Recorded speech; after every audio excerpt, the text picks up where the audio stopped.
पति पत्नी ने रखा 32 पूर्णिमा का व्रत, घर में गूंजी किलकारी। माँ यशोदा के कहने पर कृष्ण ने सुनाई कहानी। जो लोग पूर्णिमा का व्रत करते हैं उन पर हमेशा भोलेनाथ की कृपा बनी रहती है। पूर्णिमा महीने में एक बार आती है, वहीं वर्ष भर में 12 बार। पूर्णिमा के दिन पवित्र नदियों में स्नान, दान व व्रत का विशेष महत्व माना गया है। पूर्णिमा व्रत के दौरान शिव जी का पूजन किया जाता है। इसके बाद पूर्णिमा व्रत कथा सुनी जाती है। पूर्णिमा व्रत की संपूर्ण कथा। द्वापर युग में एक बार देवी यशोदा जी ने कृष्ण से कहा, हे कृष्ण, तुम सारे संसार के रचयिता तथा पालनहार हो। आज कोई ऐसा उपाय मुझसे कहो जिसके करने से स्त्रियों को मृत्युलोक में वैधत्व का दुख न पड़े एवं सौभाग्य की प्राप्ति हो और उनकी सभी मनोकामनाएं पूर्ण हो। श्री कृष्ण कहने लगे, हे माता, मैं आपको एक उपाय विस्तार से बताता हूँ। सौभाग्य की प्राप्ति के लिए स्त्रियों को 32 पूर्णमासियों का व्रत करना चाहिए। श्री कृष्ण जी आगे कहने लगे कि इस धरती पर एक राजा चंद्रहास की अनेक प्रकार के रत्नों से परिपूर्ण कातिका नाम की नगरी थी। वहां पर धनेश्वर नाम का एक ब्राह्मण था और उसकी स्त्री अति सुशील एवं रूपवती थी। दोनों ही उस नगरी में बड़े प्रेम के साथ रहते थे। घर में धन धान्य आदि की कमी नहीं थी। उनको केवल एक दुख था कि उनके कोई संतान नहीं थी। इस कारण वे अत्यंत दुखी रहते थे। एक समय एक योगी उसी नगरी में आया। वह योगी उस ब्राह्मण के घर को छोड़कर अन्य सब घरों से भिक्षा लेकर भोजन किया करता था। एक दिन हमेशा की तरह योगी भिक्षान को प्रेम पूर्वक खा रहा था कि धनेश्वर ने योगी का ये सब कार्य देख लिया। धनेश्वर योगी से बोला, महात्मन, आप सब घरों से भिक्षा लेते हैं परंतु मेरे घर की भिक्षा कभी भी नहीं लेते, इसका कारण क्या है? योगी ने कहा कि निसंतान के घर की भीख पतितों के अन्न के तुल्य होती है और जो पतितों का अन्न खाता है वह भी पतित हो जाता है। चूंकि तुम निसंतान हो अतः पतित हो जाने के भय से मैं तुम्हारे घर की भिक्षा नहीं लेता हूँ। धनेश्वर यह बात सुनकर अपने मन में बहुत दुखी हुआ और हाथ जोड़कर योगी के पैरों पर गिर पड़ा तथा कहने लगा, हे महाराज, यदि ऐसा है तो आप मुझको पुत्र प्राप्ति का उपाय बताइए। आप सर्वज्ञ हैं, मुझ पर अवश्य ही कृपा कीजिए। मैं पुत्र न होने के कारण अत्यंत दुखी हूँ। आप मेरे इस दुख का हरण करें, आप सामर्थ्यवान हैं। ये सुनकर योगी कहने लगे, हे ब्राह्मण, तुम चंडी की आराधना करो। घर आकर उसने अपने स्त्री से सब वृतांत कहा और स्वयं तप के निमित्त वन में चला गया।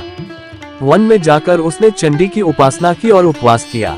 चंडी ने 16वें दिन उसको स्वप्न में दर्शन दिया और कहा, हे धनेश्वर, जा तेरे पुत्र होगा परंतु वह 16 वर्ष की आयु में ही मृत्यु को प्राप्त हो जाएगा। यदि तुम दोनों स्त्री पुरुष 32 पूर्णमासियों का व्रत विधि पूर्वक करोगे तो वह दीर्घायु होगा। प्रातःकाल होने पर इस स्थान के समीप ही तुम्हें एक आम का वृक्ष दिखाई देगा।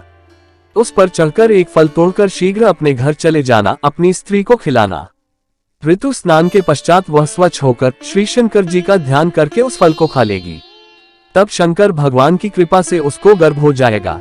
जब वह ब्राह्मण प्रातःकाल उठा तो उसने उस स्थान के पास ही एक आम का वृक्ष देखा जिस पर एक अत्यंत सुंदर आम का फल लगा हुआ था। धनेश्वर वृक्ष पर चढ़ गया और उसने एक अति सुंदर आम का फल देखा। ब्राह्मण ने जल्दी से उस फल को तोड़कर अपनी स्त्री को लाकर दिया और उसकी स्त्री ने अपने पति के कथनानुसार उस फल को खा लिया और वह गर्भवती हो गई। देवी जी की असीम कृपा से उसे एक अत्यंत सुंदर पुत्र उत्पन्न हुआ जिसका नाम उन्होंने देवीदास रखा। माता पिता के हर्ष के साथ वह बालक बढ़ने लगा। भवानी की कृपा से वह बालक बहुत ही सुंदर, सुशील और पढ़ने में बहुत ही निपुण हो गया। दुर्गा जी की आज्ञानुसार उसकी माता ने 32 पूर्णमासी का व्रत रखना प्रारंभ कर दिया था जिससे उसका पुत्र बड़ी आयु वाला हो जाए।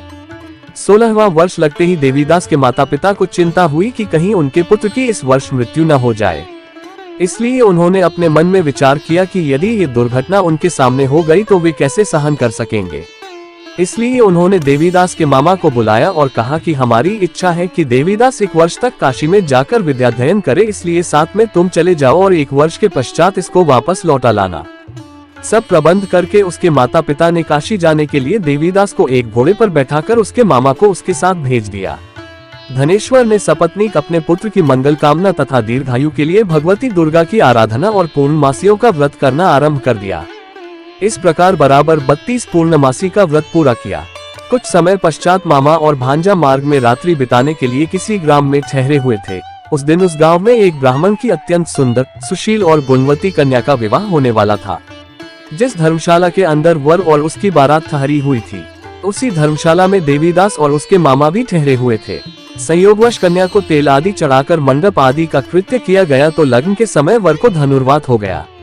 अस्तु। वर के पिता ने अपने कुटुंबियों से परामर्श करके निश्चय किया कि ये देवीदास मेरे पुत्र जैसा ही सुंदर है, मैं इसके साथ ही लग्न करा दूं और बाद में विवाह के अन्य कार्य मेरे लड़के के साथ हो जाएंगे।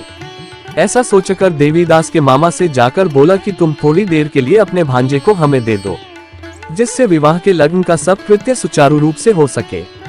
तब उसका मामा कहने लगा कि जो कुछ भी मधुपक आदि कन्यादान के समय वर को मिले वह सब हमें दे दिया जाए, तो मेरा भांजा इस बारात का दूल्हा बन जाएगा। ये बात वर के पिता ने स्वीकार करने पर उसने अपना भांजा वर बनने को भेज दिया और उसके साथ सब विवाह कार्य रात्रि में विधि पूर्वक संपन्न हो गया। पत्नी के साथ वह भोजन न कर सका और अपने मन में सोचने लगा कि न जाने ये कैसी स्त्री होगी। वह एकांत में इसी सोच में पड़ गया तथा उसकी आंखों में आंसू भी आ गए। तब वधू ने पूछा कि क्या बात है, आप इतने दुखी क्यों हो रहे हैं। तब उसने सब बातें जो वर के पिता व उसके मामा में हुई थी उसको बतला दी। तब कन्या कहने लगी कि यह ब्रह्म विवाह के विपरीत हो कैसे सकता है। देव, ब्राह्मण और अग्नि के सामने मैंने आपको ही अपना पति बनाया है, इसलिए आप ही मेरे पति हैं। मैं आपकी ही पत्नी रहूंगी, किसी अन्य की कदापि नहीं।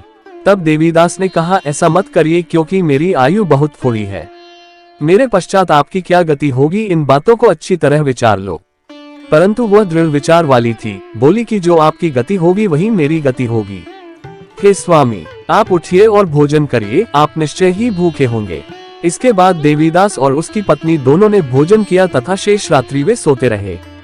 प्रातःकाल देवीदास ने अपनी पत्नी को 3 नगों से जड़ी हुई एक अंगूठी दी, एक रूमाल दिया और बोला, हे प्रिय, इसे लो और संकेत समझकर स्थिर चित हो जाओ। यदि मैं जीवित रहा तो अवश्य वापस आऊंगा, अन्यथा समझ लेना मेरी मृत्यु हो गई है। ये समझाकर वह चला गया। प्रातःकाल होते ही वहां पर गाजे बाजे बजने लगे और जिस समय विवाह के कार्य समाप्त करने के लिए वर तथा सब बाराती मंडप में आए तो कन्या ने वर को भली प्रकार से देखकर अपने पिता से कहा कि यह मेरा पति नहीं है। मेरा पति वही है जिसके साथ रात्रि में मेरा पानी ग्रहण हुआ था। इसके साथ मेरा विवाह नहीं हुआ है। यदि यह वही है तो बताए कि मैंने इसको क्या दिया। मधुपक और कन्यादान के समय जो मैंने भूषण आदि दिए थे उन्हें दिखाए तथा रात में मैंने क्या गुप्त बातें कही थी वह सब सुनाए। पिता ने उसके कथनानुसार वर को बुलवाया। कन्या की यह सब बातें सुनकर वह कहने लगा कि मैं कुछ नहीं जानता। इसके पश्चात लज्जित होकर वह चला गया और सारी बारात भी अपमानित होकर वहां से लौट गई। इस प्रकार देवीदास काशी चला गया। जब कुछ समय बीत गया तो काल से प्रेरित होकर एक सर्प रात्रि के समय उसको डसने के लिए वहां पर आया, परंतु व्रत के प्रभाव से उसको काट ना पाया क्योंकि पहले ही उसकी माता ने 32 पूर्णिमा का व्रत कर रखा था। इसके बाद मध्याह्न के समय स्वयं काल वहां पर आया और उसके शरीर से उसके प्राणों को निकालने का प्रयत्न करने लगा, जिससे वह मूर्छित होकर पृथ्वी पर गिर पड़ा। भगवान की कृपा से उसी समय पार्वती जी के साथ श्री शंकर जी वहां पर आ गए। उसको मूर्छित दशा में देखकर पार्वती जी ने भगवान शंकर से प्रार्थना की कि हे महाराज, इस बालक की माता ने पहले 32 पूर्णिमा का व्रत किया था, जिसके प्रभाव से इसका मृत्यु दोष कट गया। भवानी के कहने पर भक्त वत्सल भगवान शिव जी ने उसको प्राण दान दे दिया। इस व्रत के प्रभाव से काल को भी पीछे हटना पड़ा और देवीदास स्वस्थ होकर बैठ गया। उधर उसकी स्त्री उसके काल की प्रतीक्षा किया करती थी। जब उसने देखा कि उस पुष्प वाटिका में पत्र पुष्प कुछ भी नहीं रहे तो उसको अत्यंत आश्चर्य हुआ। जब वह वैसे ही हरी भरी हो गई तो वह जान गई कि वह जीवित हो गए हैं। ये देखकर वह बहुत प्रसन्न मन से अपने पिता के कहने लगी कि पिताजी, मेरे पति जीवित हैं।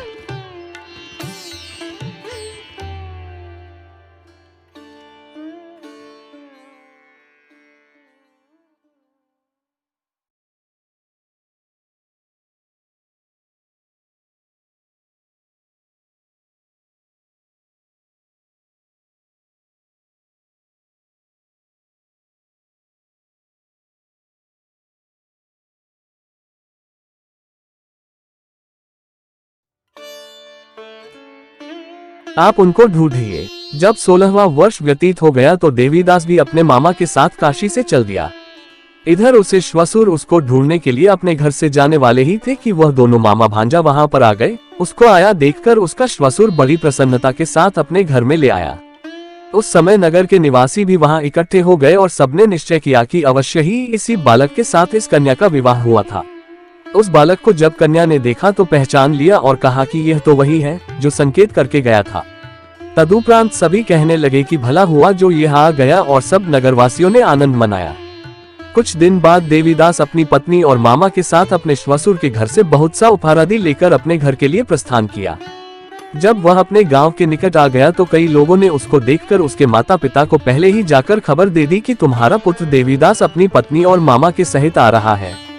ऐसा समाचार सुनकर पहले तो उन्हें विश्वास ही नहीं हुआ, किंतु जब और लोगों ने भी आकर उनकी बात का समर्थन किया तो उनको बड़ा आश्चर्य हुआ। लेकिन थोड़ी देर में देवीदास ने आकर अपने माता पिता के चरणों में अपना सिर रखकर प्रणाम किया और उसकी पत्नी ने अपने सास ससुर के चरणों को स्पर्श किया तो माता पिता ने अपने पुत्र और पुत्रवधू को अपने हृदय से लगा लिया और दोनों की आंखों में प्रेमाश्रु बह चले।